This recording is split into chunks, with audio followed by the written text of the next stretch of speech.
단돈 150만 원이 없어서 친자식에게 도둑 취급을 당하고 한겨울 길거리에 내쫓겨 본 적 있으신가요? 억장이 무너진다는 게 바로 그런 기분이더라고요. 평생 헌신한 대가가 고작 이런 건가 싶어 절망하던 그 순간 남편의 낡은 양복 주머니에서 기적 같은 유산이 나왔습니다. 무려 80억 원짜리 땅 문서였죠.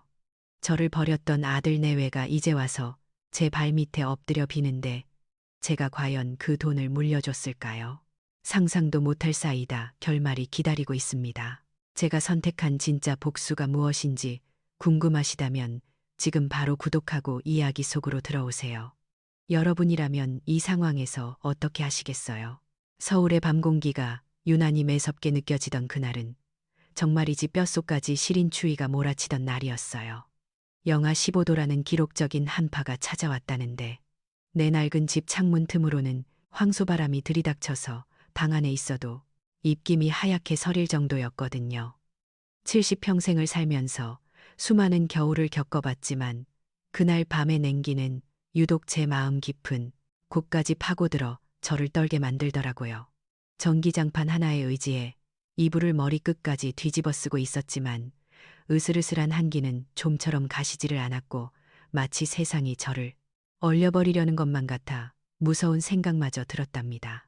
그런데 엎친 데 덮친 격으로 보일러실 쪽에서 굉음이 들리더니 툭 하고 무언가 끊어지는 소리가 나면서 집안의 온기가 완전히 사라져버리고 말았어요. 30년 넘게 우리 가족을 지켜주던 낡은 기름 보일러가 그 혹한을 견디지 못하고 끝내 숨을 거둔 것이었죠. 급하게 수리기사님을 불렀지만 기사님은 난감한 표정으로 부품이 단종되어 고칠 수가 없다며 보일러를 통째로 교체해야 한다고 하더군요. 최소 150만 원은 들어갈 거라는 그 말이 제게는 마치 사형 선고처럼 들렸는데 왜냐하면 제 수중에는 그만한 돈이 없었기 때문이에요. 3년 전 남편 김영호 씨가 췌장암으로 세상을 떠난 뒤 제게 남겨진 것이라고는 이 낡고 외풍 심한 집 한 채와 매달 나오는 50만 원 남짓한 국민연금이 전부였으니까요. 당장 150만 원이라는 큰 돈을 구할 길은 막막하고 날은 점점 더 추워지는데 덜컥 겁이 나기 시작하더군요.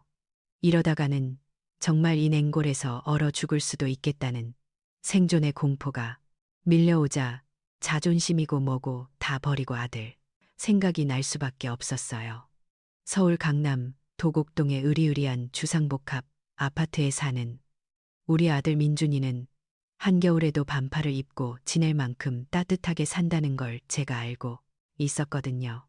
대기업 부장으로 일하며 남들이 다 부러워하는 성공한 삶을 사는 아들이지만 사실 저는 그 아이에게 전화 한 통 거는 것조차 너무나 조심스럽고 어려웠답니다.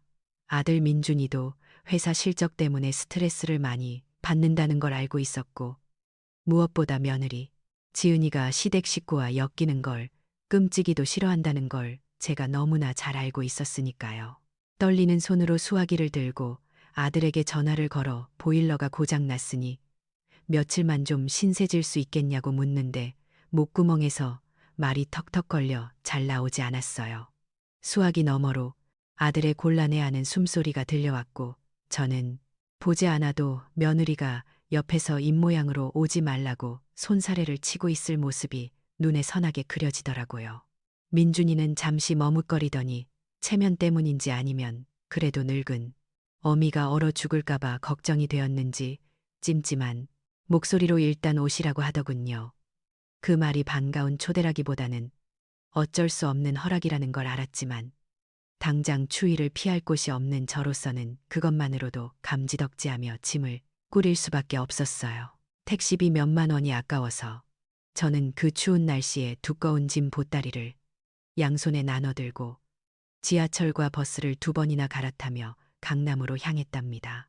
차가운 겨울바람이 코트 깃을 파고들 때마다 몸이 사시나무 떨듯 떨렸지만 사실 제 마음을 더 시리게 만든 건 아들 집까지 가는 그 물리적인 거리가 아니라 자식과의 좁혀지지 않는 심리적인 거리감이었어요. 그래도 빈손으로 가기가 미안해서 며느리가 좋아할까 싶어 시장에서 갓 짠 고소한 참기름하고 잘 익은 묵은지를 검은 비닐봉지에 꽁꽁 싸서 들고 갔거든요. 제 딴에는 엄마의 정성이라고 챙긴 것인데 그 검은 봉지가 화려한 강남 아파트 단지 앞에서는 어찌나 초라하고 볼품없어 보이던지 저도 모르게 봉지를 코트 자락 뒤로 숨기게 되더라고요. 아들이 사는 아파트 정문은 마치 성벽처럼 위압적이었고 경비원 아저씨조차 제 행색을 위아래로 훑어보더니 잡상인 취급을 하며 어디 가냐고 퉁명스럽게 막아서는 바람에 얼굴이 화끈거렸어요. 겨우 호수를 대고 현관 호출 버튼을 눌렀는데 인터폰 화면 속에 비친 며느리의 표정은 바깥 날씨보다 더 차갑게 굳어 있었답니다.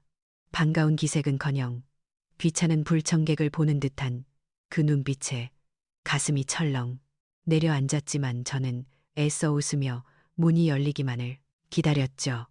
그런데 며느리는 문을 열어줄 생각은 안 하고 대뜸 어머니 비밀번호 모르시냐고 민준 씨 아직 퇴근 안 했다고 쌀쌀맞게 묻더라고요. 가르쳐 준 적도 없는 비밀번호를 제가 어떻게 알겠어요? 그 차가운 기계음 앞에서 저는 마치 죄인이라도 된 것처럼 한없이 작아지는 기분이었답니다. 한참 뒤에야 띠리릭 소리와 함께 육중한 현관문이 열렸지만 며느리 이지은은 중문도 활짝 열지 않은 채 문틈 사이로 저를 바라보고 서 있더군요. 어서 오시라는 따뜻한 인사말 대신 신발에 묻은 흙 좀 잘 털고 들어오시라고 이번에 바닥을 최고급 대리석으로 새로 깔았다는 말이 먼저 날아와 꽂혔어요. 저는 며느리의 눈치를 보며 현관 밖에서 발을 몇 번이나 구르고 조심스럽게 안으로 들어섰지만 집 안의 온기는 저를 반겨주지 않는 것 같았어요. 제가 쭈뼛거리며 손에 들고 있던 검은 비닐봉지를 내밀자 지은이는 미간을 잔뜩 찌푸리며 그게 뭐냐고 묻더군요. 참기름이랑 김치라고 했더니 냉장고에 냄새 배니까 그냥 베란다에 두시라고 손도 대지 않고 고개짓으로 베란다 쪽을 가리키는데 그 순간 제 정성이 쓰레기 취급을 당하는 것 같아 가슴이 미어지더라고요. 따뜻한 차 한 잔 내오기는커녕 며느리는 거실 소파에 앉으라고 권하지도 않고 자기 할 일만 하며 저를 투명인간 취급했답니다. 밖에서 꽁꽁 언 몸을 녹일 새도 없이 저는 짐 보따리를 껴안고 거실 한 구석에 엉거주춤 서 있어야 했어요. 화려한 샹들리에와 번쩍이는 대리석 바닥 그리고 고급 가구들로 채워진 아들 집은 분명 천국처럼 따뜻했지만 그 안에 서 있는 저는 초대받지 못한 불청객이자 그 집의 우아한 분위기를 망치는 오점처럼 느껴졌거든요. 보일러가 고장난 그 낡고 추운 제 집보다 사람의 온기가 느껴지지 않는 이 화려한 아파트가 훨씬 더 춥고 외롭게 느껴지는 건 아마도 제 착각이 아니었을 거예요. 아들이 퇴근하고 돌아왔지만 집안의 냉랭한 공기는 조금도 데워지지 않았고 오히려 더 무겁게 가라앉는 것만 같았어요. 남편이 없는 빈집에서 혼자 밥을 먹다가 오랜만에 아들과 마주 앉아 따뜻한 저녁 한 끼 먹을 수 있을까 기대했던 제가 참으로 어리석었지 뭐예요. 식탁 위에는 며느리가 백화점에서 사온 비싸고 정갈한 반찬들이 그릇에 옮겨 담겨 화려하게 차려져 있었지만 제 자리는 식탁의 상석도 아니고 아들과 며느리 사이도 아닌 아일랜드 식탁 모서리에 엉거주춤하게 마련되어 있더군요. 마치 주인들이 식사할 때 옆에서 시중을 드는 사람처럼 구석진 자리에 앉아 밥숟가락을 드는데 목구멍이 꽉 막힌 듯 밥알이 모래알처럼 까끌까끌하게 느껴졌답니다. 밥을 먹으면서도 아들 내외는 자기들끼리만 아는 이야기를 나누느라 여념이 없었는데 영어 유치원 등록비가 얼마라느니 이번 주말에 골프 여행을 어디로 가자느니 하는 대화 속에 끼어들 틈이 도무지 보이지가 않더라고요. 그래도 어미로서 아들 얼굴 한 번 더 보고 싶고 목소리 한 번 더 섞고 싶은 마음에 밥이 참 찰지고 맛있다며 조심스럽게 한마디를 거들었는데 그 순간 흐르던 정적이 어찌나 무한하던지 며느리는 들은 척도 안 하고 아들은 건성으로 고개만 끄덕이고는 다시 아내에게 말을 거는데 저는 그 화려한 식탁 위에서 완전히 투명 인간이 된 기분이었어요. 식사가 끝나고 잠자리 이야기를 하는데 며느리가 대뜸 손님 방은 짐이 쌓여서 안 되겠다고 하더군요. 그 넓은 아파트에 방이 몇 개인데 시어머니 몸 하나 누일 곳이 없어 거실, 소파에서 자야 한다니 기가 찼지만 난방이 잘 되는 따뜻한 방들을 두고 썰렁한 거실로 밀려나는 신세가 처량해서 아무 대꾸도 못하고 고개만 끄덕였답니다. 푹신한 소파가 낡은 제 집 방바닥보다야 편하겠지만 마음이 가시방석이니 그게 다 무슨 소용이겠어요. 그렇게 서러움을 삼키며 소파에 이불을 깔고 짐 보따리를 정리하고 있는데 갑자기 안방에서 며느리의 날카로운 비명소리가 들려왔어요. 무슨 일인가 싶어 놀란 가슴을 쓸어내리며 안방 쪽을 쳐다보니 며느리가 사색이 되어 뛰쳐나오며 자기 결혼기념일 선물인 다이아몬드 목걸이가 없어졌다고 소리를 지르더라고요. 화장대 위에 분명히 올려뒀는데 감쪽같이 사라졌다며 발을 동동 구르는데 그 소란에 아들도 놀라서 달려나왔고 집안은 순식간에 아수라장이 되었죠. 그런데 그 순간 며느리의 날카로운 눈길이 거실 구석에 쭈그리고 앉아 있던 제게 와서 꽂히는데 그 눈빛에 담긴 의심이 어찌나 노골적인지 심장이 덜컥 내려앉는 것만 같았어요. 설마 하는 표정으로 저를 위아래로 훑어보던 며느리가 다가와서 아까 청소한다고 안방에 들어오지 않았냐고 묻는데 그건 질문이 아니라 사실상 훔쳐간 거 내놓으라는 신문이나 다름없었답니다. 저는 너무 당황스럽고 기가 막혀서 손사래를 치며 난 모른다. 내 평생 남의 물건에 손댄 적이 없다고 떨리는 목소리로 항변했지만 며느리의 눈에 서린 의심은 조금도 거두어지지 않았어요. 오히려 집안에 외부인이라고는 어머니밖에 없지 않냐며 몰아세우는데 70평생을 정직하게 살아온 제 인생이 그 순간 송두리째 부정당하는 것 같아 피가 거꾸로 솟는 기분이었죠. 하늘이 무너져도 솟아날 구멍이 있다지만 그때 제게는 아들의 말 한마디가 하늘이 무너지는 소리보다 더 끔찍하게 들렸답니다. 민준이가 나서서 아내를 말리거나 어머니는 그럴 분이 아니라고 편을 들어주기는커녕 잔뜩 피곤한 얼굴로 한숨을 푹 쉬더니 엄마 혹시 잠깐 욕심나서 그러신 거면 그냥 돌려달라고 지은이가 예민해서 그런다며 저를 회유하려 들더라고요. 내 배 아파 낳은 자식이 나를 믿어주지 않고 도둑 취급을 하며 며느리 눈치만 살피는 그 꼴을 보니 가슴이 찢어지는 것 같다는 말이 무슨 뜻인지 뼈저리게 알 것 같았어요. 며느리는 제 대답을 기다리지도 않고 거실 한 구석에 놓인 제 낡은 보따리, 가방을 낚아채더니 거꾸로 들어 대리석 바닥에 탈탈 털어버리더군요. 가방이 뒤집히면서 제가 챙겨온 낡아빠진 내복이며 구멍난 양말들, 그리고 손자 주려고 시장에서 산싸구려 알사탕들이 우수수 쏟아져 내리는데 그 초라한 살림살이들이 번쩍이는 대리석 바닥 위에 널브러지는 모습을 보는 순간 저는 발가 벗겨진 듯한 수치심에 얼굴을 들 수가 없었답니다. 며느리는 제 속옷까지 집어들고 탈탈 털어대며 샅샅이 뒤지는데 자식들 앞에서 낡은 속옷까지 내보이며 도둑 수색을 당하는 이 치욕을 겪느니 차라리 혀를 깨물고 죽고 싶은 심정이었어요. 어떻게 나한테 이럴 수 있냐고 울먹이며 소리쳤지만 아들 내외는 제 절규에는 아랑곳하지 않고 바닥에 흩어진 물건들을 발로 툭툭 건드리며 목걸이를 찾는 데만 혈안이 되어 있었죠. 그런데 그때 거실 소파 밑에서 낑낑거리는 소리가 들리더니 며느리가 끔찍이 아끼는 강아지 코코가 입에 반짝이는 무언가를 물고 기어 나오더라고요. 자세히 보니 며느리가 그토록 찾던 그 다이아몬드 목걸이였는데 강아지가 장난감인 줄 알고 물고 가서 소파 밑에 숨겨뒀던 것이었어요. 범인이 강아지라는 게 밝혀지는 순간 며느리의 얼굴에는 안도감이 스쳐 지나갔지만 저에 대한 미안함이나 죄책감 같은 건 눈 씻고 찾아봐도 없더군요. 며느리는 얼른 목걸이를 챙겨 들고는 강아지가 장난을 쳤나 보다며 다행이라고 혼잣말을 중얼거릴 뿐 저에게는 사과 한마디 없이 이제 그만 짐 다시 싸서 베란다에 두라는 둥 뻔뻔하기 짝이 없는 태도를 보였어요. 아들 녀석도 마찬가지로 민망한 기색 하나 없이 엄마 거 보라고 찾았으니까 됐지. 않냐며 상황을 대충 무마하려 드는데 그 뻔뻔하고 비정한 모습들을 보고 있자니 제 안에서 무언가가 툭 하고 끊어지는 소리가 들렸답니다. 저는 바닥에 널브러진 낡은 옷가지들과 사탕들을 주섬주섬 챙겨 가방에 다시 넣으면서 흐르는 눈물을 닦아냈어요. 그리고 떨리지만 단호한 목소리로 너희들은 짐승만도 못하다고 개한테는 비싼 옷 입히고 고기 먹이면서 너희를 낳아 기른 늙은 어미는 도둑 취급을 하냐고 소리쳤죠.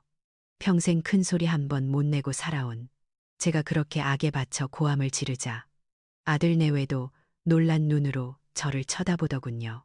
하지만 이미 엎질러진 물이었고 산산조각 난 제 마음은 다시는 붙일 수 없는 지경이 되어버렸어요. 밤 11시가 넘은 시각 밖에는 눈보라가 몰아치고 있었지만 저는 이 지옥 같은 집에서 단 1분 1초도 더 머물 수가 없어서 짐보따리를 들고 현관으로 향했어요. 아들이 뒤늦게 쫓아나와 지금 차도 다 끊겼는데 어딜 가시냐고 붙잡았지만 저는 그 손을 거칠게 뿌리쳤답니다. 여기서 얼어 죽는 한이 있어도 너희 같은 놈들 집엔 다시는 안 있겠다고 저주 같은 말을 퍼붓고는 현관문을 박차고 나왔어요.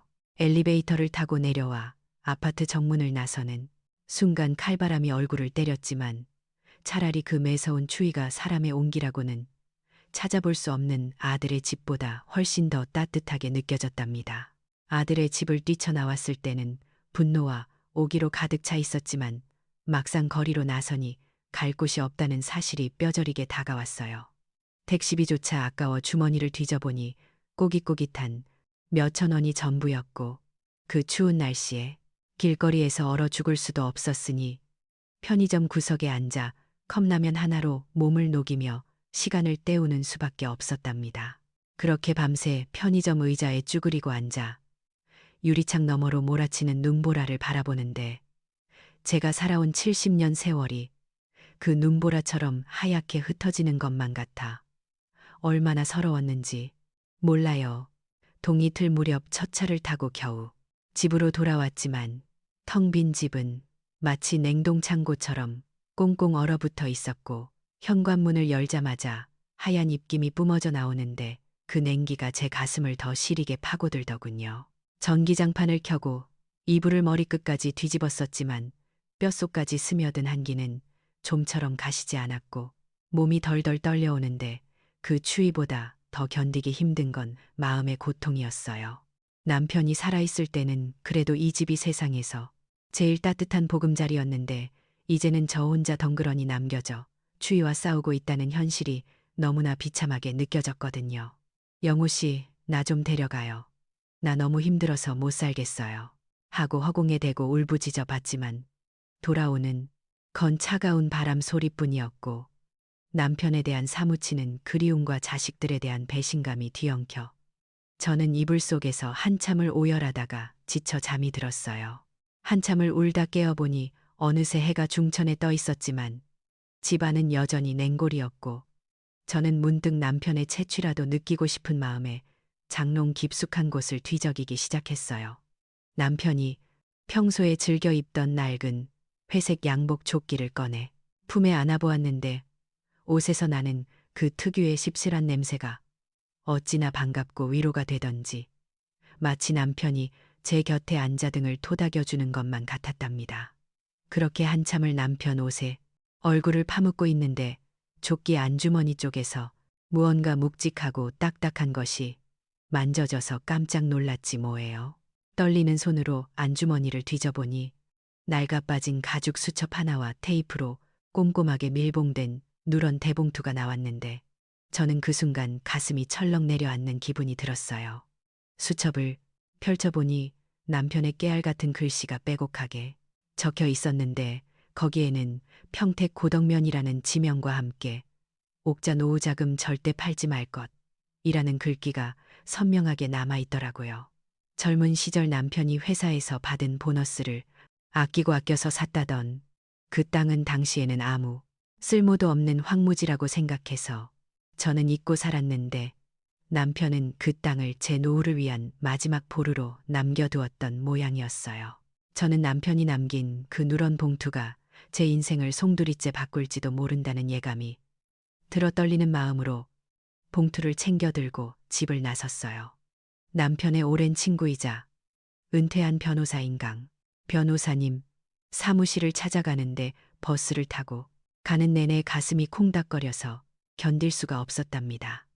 강 변호사님은 헬쑥해진 제 얼굴을 보고 깜짝 놀라며 따뜻한 차를 내주셨고 저는 조심스럽게 봉투를 내밀며 이게 남편 유품에서 나왔는데 뭔지 좀 봐달라고 부탁드렸어요. 강 변호사님은 봉투 안에서 나온 등기권리증을 한참이나 들여다보시더니 안경을 고쳤으며 손을 미세하게 떠시는데 그 모습을 보는 순간 제 심장도 덩달아 쿵하고 내려앉는 것만 같았어요. 형수님 이거 언제부터 가지고 계셨어요? 하고 묻는 강 변호사님의 목소리가 심상치 않아서 저는 겁이 덜컥 났지만 이내 그분이 해주신 말은 제 귀를 의심하게 만들 정도로 충격적이었답니다. 그 땅이 지금 대한민국에서 제일 핫하다는 평택 반도체 클러스터 개발 예정지의 한가운데에 알박기처럼 박혀있는 그야말로 노른자위 땅이라는 거였어요. 강 변호사님은 흥분된 목소리로 지금 보상 협의 중인 시세로만 따져도 최소 80억 원은 받을 수 있다고 말씀하시는데 저는 그 액수가 도무지 실감이 나지 않아서 멍하니 입만 벌리고 있었어요. 150만 원이 없어서 아들 집에서 쫓겨나고 며느리한테 도둑 취급까지 당했던 제가 하루아침에 80억 부자가 된다니 이게 꿈인지 생시인지 분간이 가질 않았거든요. 세금 떼고도 평생 쓰고도 남을 돈이라는 말에 저는 허공을 응시하다가 갑자기 헛웃음이 터져 나오더니 이내 바닥에 주저앉아 펑펑 울고 말았답니다. 영호 씨 당신이 나 살렸네. 그놈들한테 굽실거리지 말고 당당하게 살라고 이런 선물을 남겨줬어 하며 남편의 이름을 부르짖었어요. 한참을 울고 나서야 정신을 좀 차린 저는 강 변호사님께 매각 절차와 보상 절차를 밟아달라고 부탁드렸고 강 변호사님은 걱정 말라며 모든 걸 알아서 처리해주겠다고 든든하게 약속해 주셨어요. 하지만 저는 강 변호사님의 손을 꼭 잡고 한 가지 부탁을 더 드렸는데 아직 그 배은망덕한 놈들한테는 절대 비밀로 해달라는 거였어요. 제가 직접 그놈들의 콧대를 꺾어주고 제 입으로 떵떵거리며 말할 때까지는 80억의 존재를 철저히 숨기고 싶었거든요. 집으로 돌아오는 길에 저는 아까와는 완전히 다른 사람이 된 기분이었고 차가운 겨울바람도 더 이상 춥게 느껴지지 않았어요. 주머니 속에는 남편이 남겨준 든든한 유산이 들어있었고 제 마음속에는 자식들에게 당한 수모를 갚아주겠다는 뜨거운 불씨가 타오르고 있었으니까요. 이제 더 이상 며느리의 눈치를 보며 쭈그려 살 필요도 없고 아들에게 손을 벌릴 일도 없다는 사실이 저를 벅차게 만들었어요. 남편이 저 하늘에서 저를 지켜보고 있다는 생각에 힘이 솟았고 저는 이를 악물며 다짐했답니다. 두고 봐라. 내가 너희들한테 받은 모욕을 몇 배로 갚아주고 내 인생을 보란 듯이 폼나게 살아낼 테니까 말이에요. 강 변호사님께서 우선 융통해 주신 돈을 받아들고 저는 가장 먼저 보일러 대리점으로 달려가 그동안 엄두도 못 냈던 최고급 콘덴싱 보일러를 당장 설치해달라고 요청했답니다. 기사님이 오셔서 낡고 고장난 보일러를 뜯어내고 번쩍이는 새 기계를 달아주시는데 보일러가 힘차게 돌아가며 방바닥이 서서히 뜨끈뜨끈해지는 그 순간의 감동을 저는 평생 잊지 못할 거예요. 그동안 기름값 아끼려고 내복을 겹겹이 껴입고 전기장판 위에서만 웅크리고 살았던 지난 날들이 주마등처럼 스쳐 지나갔고 이렇게 따뜻하게 살 수도 있었는데 왜 그렇게 미련하게 궁상 떨며 살았나 싶은 생각에 가슴 한구석이 찡해 오더라고요. 돈이라는 게 참 묘한 것이 사람을 비참하게도 만들지만 이렇게 순식간에 사람답게 살 수 있는 온기를 주기도 한다는 걸 뼈저리게 느꼈죠. 보일러 공사가 끝나자마자 저는 지갑을 챙겨들고 시장으로 향했는데 이번에는 늘 찾아다니던 떨이 채소 좌판이 아니라 제일 좋은 고기를 파는 정육점과 과일 가게로 당당하게 걸어 들어갔어요. 마블링이 꽃처럼 핀 최상급 한우와 제철 과일 중에서도 제일 알이 굵고 싱싱한 것들만 골라 담으면서 저는 생전 처음으로 가격표를 보지 않고 물건을 사는 호사를 누려보았답니다. 집에 돌아와 갓 지은 하얀 쌀밥에 김이 모락모락 나는 고깃국을 끓여 식탁에 차려놓고 한술 뜨는데 아들 집 식탁 귀퉁이에서 눈칫밥 먹던 그 서러운 기억이 눈 녹듯 사라지는 기분이었어요. 나를 위해 정성껏 차리니 따뜻한 밥상 앞에서 저는 비로소 잃어버렸던 자존감을 조금씩 되찾기 시작했고, 이제는 누구의 눈치도 보지 않고 당당하게 내 인생을 살아보겠다는 다짐을 굳히게 되었어요. 든든하게 배를 채운 저는 강 변호사님의 도움을 받아 그동안 어렵다고만 생각했던 스마트폰 사용법도 배우고 은행 업무도 익히기 시작했는데 늦은 나이에 배우는 게 쉽지는 않았지만 복수를 생각하니 오기가 생겨서인지 머리에 쏙쏙 들어오더군요. 인터넷으로 평택 땅값 기사도 찾아보고 통장에 찍히는 숫자들도 확인하면서 저는 세상 돌아가는 물정을 하나씩 익혀나갔답니다. 그러는 사이 평택 지역 부동산 업계와 개발 보상팀 사이에서는 김영호 씨의 미망인이 나타났다는 소문이 아름아름 퍼지기 시작했고, 그 소문은 마치 발 달린 말처럼 빠르게 번져나가 대기업 건설사나 개발 관련 부서에 근무하는 사람들의 귀에까지 흘러들어 가게 되었어요. 저는 이 소문이 제 배은망덕한 아들놈 귀에 들어가는 건 시간 문제일 뿐이라는 걸 직감하고 있었기에 조용히 때를 기다리고 있었죠. 한편 제 아들 민준이는 회사에서 구조조정 칼바람이 불어닥쳐 언제 책상이 빠질지 모르는 살얼음판 같은 나날을 보내고 있었고, 며느리 지은이는 무리하게 빚을 내서 투자한 주식이 폭락하는 바람에 카드값 메우기에 급급한 처지였어요. 겉으로는 강남 아파트에서 떵떵거리는 척했지만 속은 썩어 문드러져 가고 있었고, 그들에게는 당장 숨통을 트여줄 돈이 절실했던 시점이었죠. 그런 그들에게 제 평택 땅 소식은 마른 하늘의 단비가 아니라 벼락처럼 내리꽂혔는데, 민준이가 회사 법무팀 지인을 통해 너희 어머니 이름으로 된 평택 땅이 개발 보상금으로 대박이 났다더라 하는 이야기를 전해 듣게 된 것이었어요.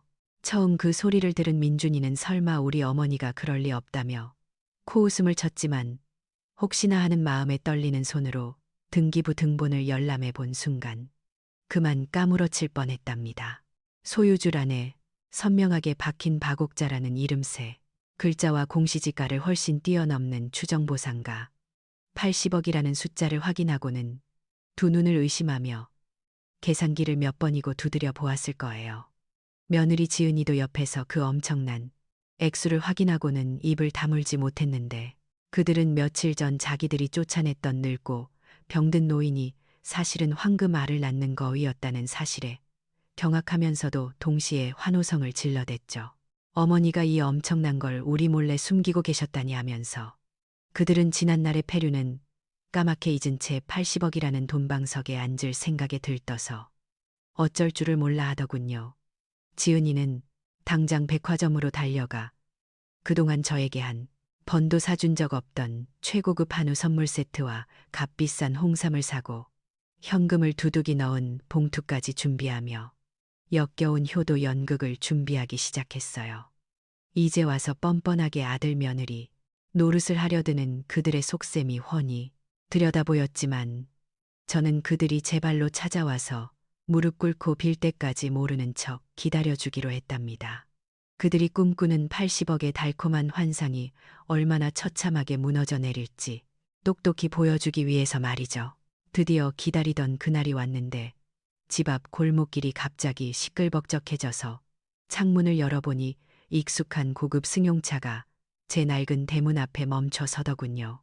차에서 내리는 건 다름 아닌 제 아들 민준이와 며느리 지은이, 그리고 평소에는 냄새나는 할머니 집이라며 오기 싫어해서 명절에도 얼굴 보기 힘들었던 손자 6가지 대동한 완전체 가족이었어요.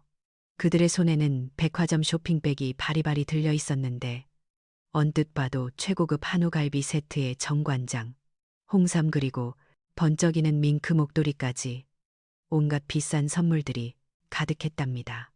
며칠 전만 해도 냄새 난다며 제 정성을 베란다에 처박아 두던 그 사람들이 이제는 그 무거운 짐들을 낑낑대며 들고 오는 꼴을 보니 기가 막히면서도 한편으로는 쓴웃음이 나오더라고요.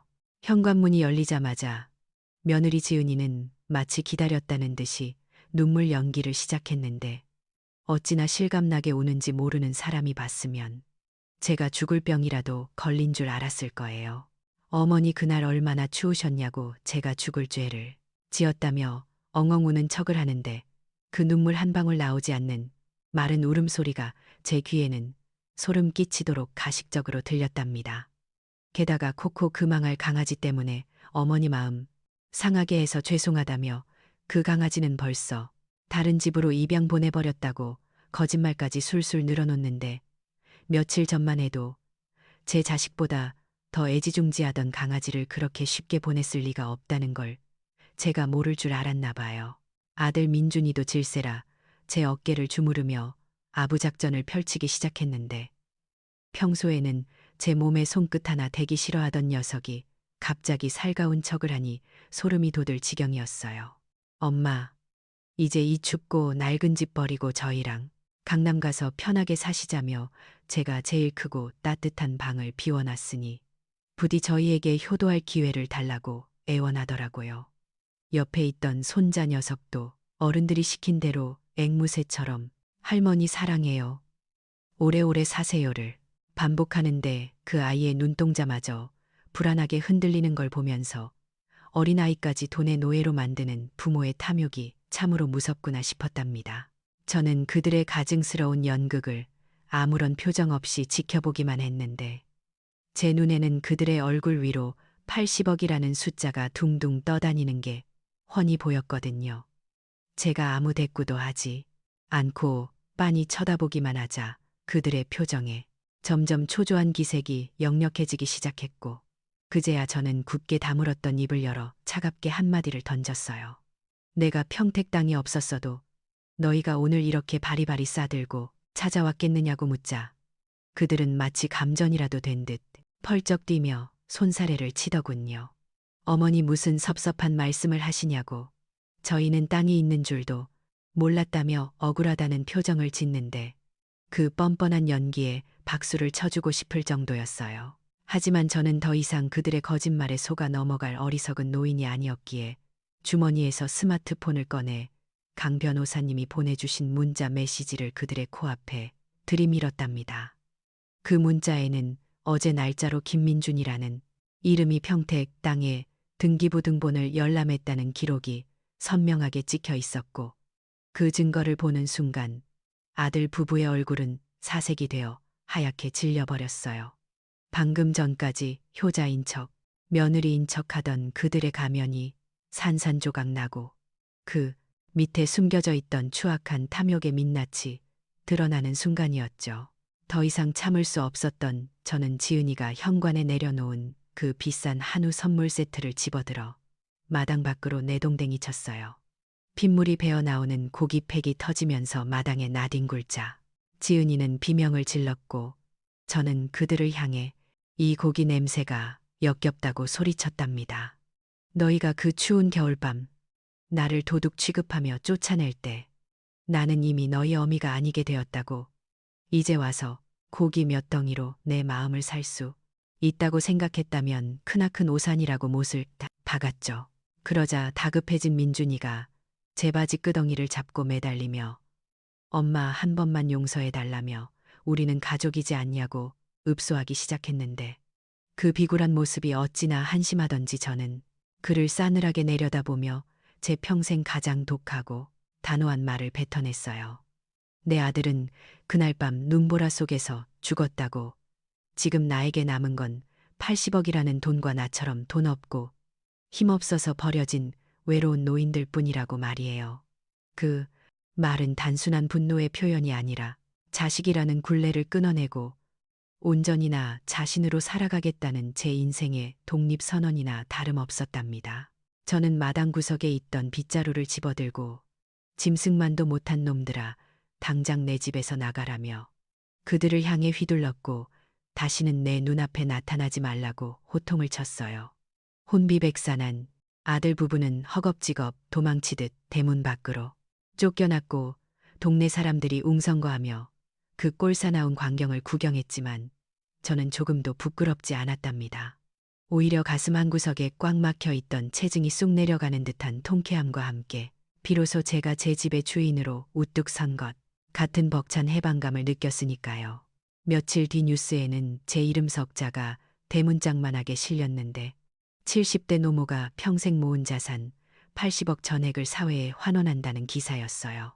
저는 그 돈을 자식들에게 물려주어 그들을 더 망치게 하는 대신 제 이름을 딴 옥자복지 재단을 설립하기로 결심했거든요.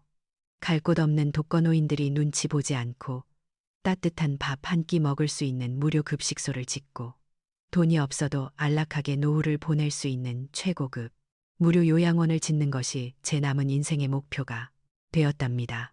세상은 저를 기부천사라며 칭송했고 반대로 늙은 노모를 길거리에 내쫓았던 폐륜 자식들에 대한 비난 여론은 들불처럼 번져나갔어요.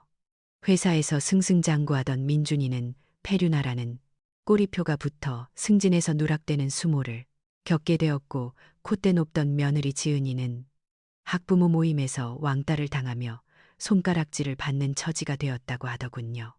그들이 그토록 중요하게 여기던 체면과 사회적 지위가 바닥으로 곤두박질 치는 걸 보면서 저는 인과응보라는 말이 결코 빈말이 아님을 확인했답니다. 돈을 쫓던 그들은 결국 돈 때문에 망신을 당했고 사람을 귀하게 여기기로 한 저는 돈보다 더 값진 사람들의 존경과 사랑을 얻게 되었으니 이보다 더 완벽한 복수가 또 어디 있겠어요. 재단 이사장이라는 거창한 직함이 생겼지만 저는 가죽의자가 놓인 널찍한 사무실보다는 밥 짓는 냄새가 구수하게 퍼지는 무료 급식소 주방이 훨씬 더 마음이 편하더라고요. 매일 아침 일찍 출근해서 하얀 가운 대신 낡은 앞치마를 두르고 커다란 국통 앞에 서서 김이 모락모락 나는 따뜻한 국을 퍼담는 일이 제 새로운 일상이 되었답니다. 예전에는 남편과 자식들 밥 챙겨 먹이는 게 지긋지긋한 의무처럼 느껴질 때도 있었는데 이제는 배고픈 이웃들에게 따뜻한 한 끼를 대접할 수 있다는 사실이 얼마나 큰 기쁨인지 새삼 깨닫고 있어요. 식판을 받아드는 노인들의 거친 손을 볼 때마다 그리고 고맙습니다. 복 받으실 거예요. 하며 건네는 투박한 인사를 들을 때마다 제 얼어붙었던 가슴속 응어리들이 봄눈 녹듯 사르르 녹아내리는 기분이거든요. 강남 아들집 현관에서 문전박대를 당하고 거실 구석에 쭈그리고 앉아 느꼈던 그 참담했던 굴욕감은 이제 기억조차 나지 않을 만큼 희미해졌고 그 자리에 내가 누군가에게 꼭 필요한 존재라는 벅찬 자존감이 차오르는 걸 느낀답니다. 80억이라는 돈이 제게 가져다준 가장 큰 선물은 비싼 옷이나 좋은 집이 아니라 이렇게 남을 도울 수 있는 여유와 그 속에서 찾는 제 자신의 가치였던 셈이죠. 국을 퍼주는 제 손길이 바빠질수록 제 마음은 더 풍요로워졌고 텅 비어있던 제 삶의 곳간이 사람들의 온기로 가득 채워지는 것 같아 요즘은 잠자리에 들 때마다 저절로 미소가 지어져요. 그러던 어느 날 급식소가 한창 붐비는 점심시간 무렵 배식대 저만치 구석에서 쭈뼛거리고 서 있는 낯익은 두 그림자가 제 눈에 들어왔는데 자세히 보니 다름 아닌 제 아들 민준이와 며느리 지은이었어요. 한때는 강남 최고급 아파트에서 떵떵거리고 살던 그들이었지만 지금 제 눈앞에 서 있는 모습은 초라하다 못해 비참하기까지 해서 처음에는 제가 잘못 본 줄 알았답니다. 민준이는 언제 빨았는지 모를 구겨진 양복을 입고 있었고 명품으로 휘감고 다니던 며느리는 화장기 없는 푸석한 얼굴에 다 늘어난 티셔츠 차림으로 고개를 푹 숙이고 있었거든요. 회사에서 쫓겨나고 사방에 비톡촉을 받으며 도망다니는 신세가 되었다는 소문은 들었지만 막상 눈으로 확인하니 인과응보라는 말이 무섭게 실감나더군요. 그들은 밥을 먹으러 온 게 아니라 저를 찾아온 것이 분명했지만 저는 모르는 척하고 묵묵히 배식에만 열중했는데 결국 참다 못한 민준이가 제 앞으로 다가와 울먹이는 목소리로 어머니하고 부르더라고요. 주변 사람들의 시선이 집중되는 것도 아랑곳하지 않고 민준이는 제 손을 붙잡으며 정말 너무하십니다. 남들은 다 자식한테 물려주고 편하게 사는데 어머니는 왜 유별나게 이러세요? 하며 하소연을 시작하더군요.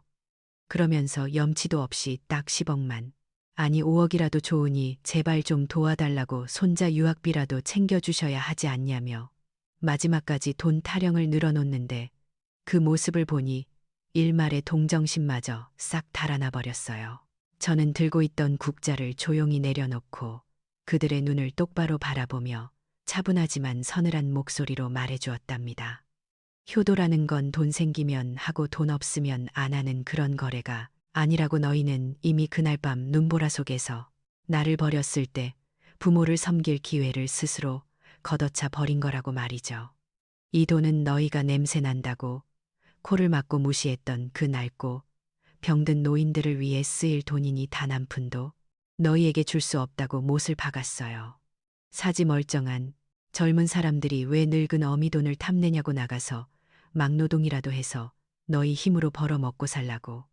그게 진짜 사람 사는 거라고 일침을 가했죠.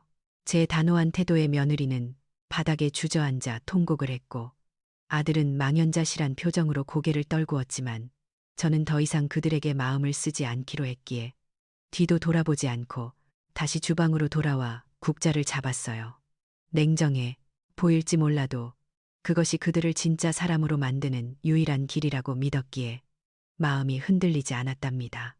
자식이라는 이름으로 부모의 희생을 당연하게 여기고 고마움조차 모르는 괴물로 키운 건 어쩌면 오냐오냐 하며다 받아주었던 제 잘못도 있었을 테니 이제라도 그 고리를 끊어내는 것이 제 마지막 모정이자 교육이라고 생각했거든요. 몇 달 뒤 저는 강 변호사님과 함께 경기도 외곽의 공기 좋은 곳을 찾았는데 그곳에는 제 이름을 딴 옥자 요양원이 한창 건물을 올리고 있는 중이었어요. 뼈대만 앙상했던 건물이 어느새 번듯한 모습을 갖추어 가는 걸 보니 가슴이 벅차올랐고 이곳에서 편안하게 노후를 보낼 어르신들을 생각하니 저절로 웃음이 나왔답니다. 돈이 없다는 이유로 자식 눈치를 보고 병원 한번 마음 편히 못 가던 노인들이 이곳에서만큼은 주인 대접을 받으며 따뜻하게 지낼 수 있을 거라는 확신이 들었으니까요. 붉은 노을이 지는 하늘을 바라보며 저는 깊은 숨을 들이마셨는데 차가운 겨울바람이 불어오고 있었지만 이상하게도 제 몸은 조금도 춥지 않았고 오히려 훈훈한 온기가 감싸는 듯했어요. 3년 전 남편을 보내고 혼자 남겨졌을 때 느꼈던 그 뼈저린 외로움과 아들 집에서 쫓겨날 때의 그 시리던 절망감은 이제 완전히 사라지고 없었거든요. 지금 제 곁에는 돈을 노리고 달려드는 자식들 대신 저와 뜻을 함께하며 진심으로 저를 지지해주는 강 변호사님, 같은 좋은 동료들과 제 도움을 필요로 하는 수많은 이웃들이 함께하고 있으니까요. 강 변호사님이 저를 보며 회장님 참 좋아 보이십니다 하고 덕담을 건네시길래 저는 회장님은 무슨 그냥 옥자 씨라고 불러요 하며 호탕하게 웃어넘겼답니다. 돌아보면 참 먼 길을 돌아왔지만 결국 저는 제가 있어야 할 곳을 찾았고 제가 지켜야 할 가치가 무엇인지를 깨닫게 되었어요. 남편이 남겨준 80억이라는 유산은 단순히 돈이 아니라 제 잃어버린 존엄을 되찾아주고 남은 인생을 어떻게 살아야 할지 가르쳐준 나침반과도 같았다는 생각이 들었죠. 노을 속에서 빛나는 요양원 건물을 바라보며 저는 마음속으로 남편에게 조용히 말을 건넸어요. 영호 씨 보고 있어요. 당신 덕분에 나 이제 진짜 봄을 맞이했어요. 당신이 남겨준 사랑으로 많은 사람들이 따뜻해질 거예요 하고 말이죠. 비록 계절은 아직 겨울이었지만 제 인생에는 비로소 따뜻하고 환한 진짜 봄날이 찾아왔음을 느끼며 저는 가벼운 발걸음으로 세상 속으로 다시 걸어 들어갔답니다. 박옥자님의 이야기를 통해 진정한 어른의 품격이 무엇인지 깊이 생각하게 되네요. 돈으로 사람의 마음을 억지로 살 수는 없지만 따뜻한 진심은 사람을 살리기도 한다는 걸 몸소 보여주셨죠. 탐욕을 버리고 나눔을 선택한 그 용기 덕분에 차가운 겨울 같았던 인생이 비로소 환한 봄날이 된 건 아닐까요? 결국 우리 삶을 끝까지 지탱해주는 건 통장의 숫자가 아니라 서로를 위하는 따뜻한 온기라는 사실을 잊지 말아야겠어요.